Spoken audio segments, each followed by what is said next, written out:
Four of the best games to bet in the Sweet 16. First up, BYU, the first game of the Sweet 16. BYU are against Alabama. BYU plus 4.5. I like that, but I also like BYU money line plus 170. Alabama has gotten here. Robert Morris, kind of an iffy game for them. St. Mary's. In that game, St. Mary's had a lot of open shots. They just couldn't make them. Is that going to happen with BYU?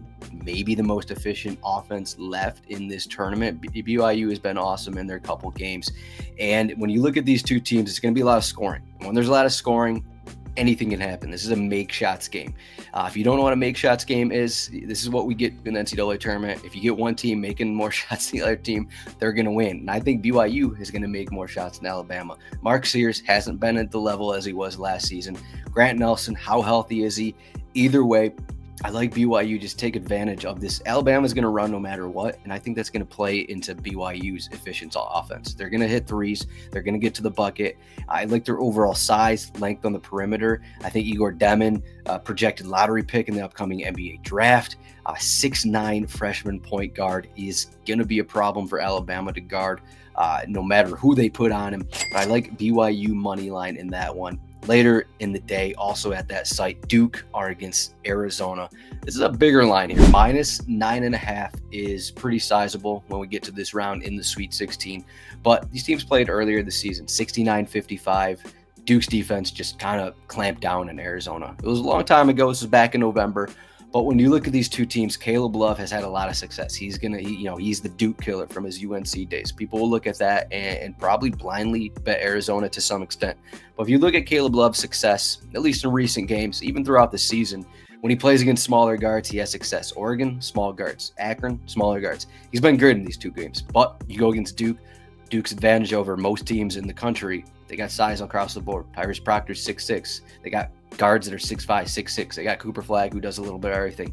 If Caleb Love doesn't get going, who else is going to step up for them? Do they have an advantage down low? Not really.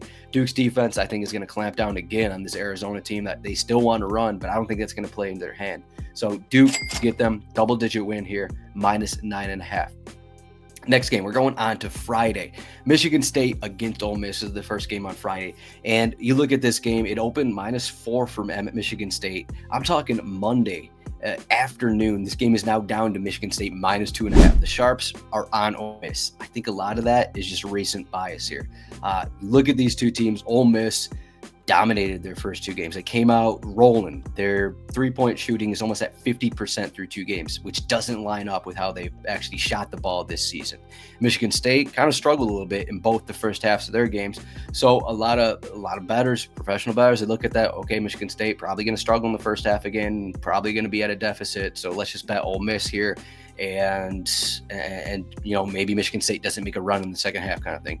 But I've watched every Michigan State game this season. This is actually a better matchup for them, I think, compared to the prior two games. Ole Miss runs out two guards that are roughly 6 foot. They got Sean Padula and Jalen Murray, both guards sitting around 6 foot. And Michigan State's advantage against teams with short guards is that they can run four guys out on the perimeter and just run at you. Get your best guys out of the game. They have the best three-point defense in the country. So is Ole Miss, who has caught fire in their first two games of the Sweet 16, are they going to continue to catch fire here at a new site in Atlanta here? Are they going to keep shooting like they haven't done all season in this game against the best three-point defense? So I think that's going to be a problem right there. Malik Dia is a wild card for Ole Miss. He is a matchup problem for almost everyone. 6'9", 250 was a problem in the first two games, and Michigan State doesn't really have anyone to guard him. But I think when you look at these two teams, I think it's going to be tight. It's going to be low scoring, but this spread's now at 2.5 here for Michigan State, who I think is just, they have the better defense. And I think overall, probably Jace Richardson. I know he struggled a little bit there in their last game against New Mexico, couldn't hit a shot, but he's probably the best player in this game. They have the better guards, and they have the bodies down low to throw at Malik Dia. Cohen Carr has been awesome in the tournament as well. The spread is getting so low that I think it's hard not to take Michigan State here at -2.5. But guys, I think the matchup is actually pretty solid for them. Overall, the numbers on Ole Miss don't line up with how they played the last two games. And finally, the last game I'm going to bet on here, Houston, another one seed going. This is an overmatch spot for Purdue. This is the last game of the Sweet 16 on Friday night here. Houston -9.5, similar to the Duke one, where these one seeds are just another level above. They at least Houston had a difficult matchup against Gonzaga. They played really well. Gonzaga was great offensively, hit a bunch of shots. And I think if you look at this game, look at the matchups between Houston and Purdue, this is all going to be about Matt Painter. What can Matt Painter do for Purdue? Because his coaching is going to be the most important aspect in this game. Purdue is at a disadvantage basically at every position. If you look between these games, these two teams here, Purdue, Braden Smith has had a problem turning the ball over this season because he just really hasn't had a ton of help. Trey Kaufman-Renn has been good, but Houston's going to throw the bodies at him. They're an amoeba defense, going back to a VCU term there, but they're a defense that just attacks you all over the perimeter. That's going to be a problem. Purdue's going to try and want to get open three looks. Are they going to be able to do that? Trey Kaufman-Renn, he'll have to replicate more or less what Graham Ike did against this Houston front court in that matchup. Can Kaufman-Renn do that? Can Braden Smith find open bodies? On the other end, Purdue's defense isn't good. In their last month, they're outside the top 100 in defensive efficiency. So that's another advantage for Houston this spot. Advantage for Houston, their offense, they were ahead in that Gonzaga game, 8-12 points, almost the entire way. Then late, Gonzaga had a run, and they came back, and eventually it was a 5-point result.